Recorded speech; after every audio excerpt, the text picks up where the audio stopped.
एक शास्त्र में घटना आती है, बहुत लंबा प्रसंग है, फिर भी बता दूं। तो उसमें आया एक प्रसंग कि राजा ने घोषणा कर दी कि मुनिराज का आहार मैं कराऊंगा, कोई पड़गाहन नहीं करेगा, कोई चौका नहीं लगाएगा। और राजा किसी कारण में व्यस्त हो गया। महाराज राजमहल तक, पूरे नगर में घूमे, राजमहल तक गए, पता चला राजा व्यस्त है, पड़गाहन नहीं हुआ। महाराज लौट करके आ गए। मासो उपवासी महाराज थे।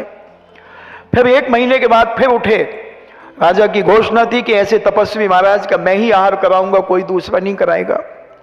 महाराज फिर घूमते रहे और राजमहल गए।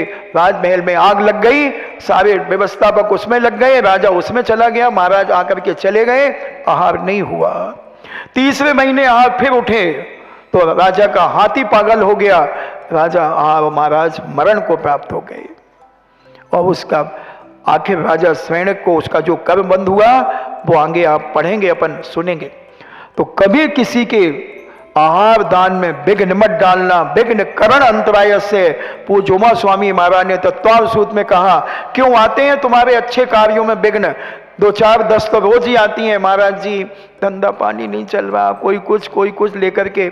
मोहरन में जिनवाणी माँ से पूछता हूं कि इसने कौन सा पाप किया था, ये परेशानी क्यों हो रही है इसे?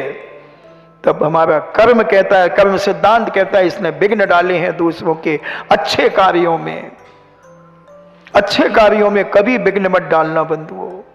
खूब लगाओ ना, जिसको तुम्हें तकलीफ क्या होती है मना करने के? तुम कौन होते हो मना करने वाले? क्या मिल गया तुम्हें? और क्या मिल गया उस राजा को? आखिर महाराज भूखे मर गए। कभी विघ्न मत डालना मेरी प्यारी माताओं बहनों। जिसको लगाना लगाओ और जिसको नहीं लगाना मत लगाना, मगर तुम बीच में क्या कहते, कबाब में हड्डी मत बनना।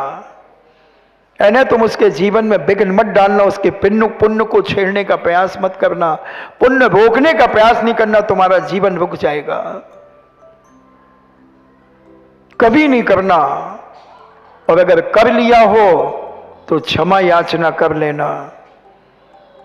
जैन दर्शन प्रायश्चित भी देता है, प्रायश्चित भी करता है। तो हम समझें वो 500 मुनिराज घानी में पिले समर्थन करने पर। पाप का समर्थन मत करना, पुण्य का समर्थन करना, पुण्य की अनुमोदना करना। वो पुण्य बंद कराएगा और पाप का समर्थन किया तो दुर्गति में ले जाएगा। लोभी गुरु लालची चेला होए नरक में ठेलम ठेला। इसलिए इन पापों से बचो और समाज को इज्जतदार बनाओ।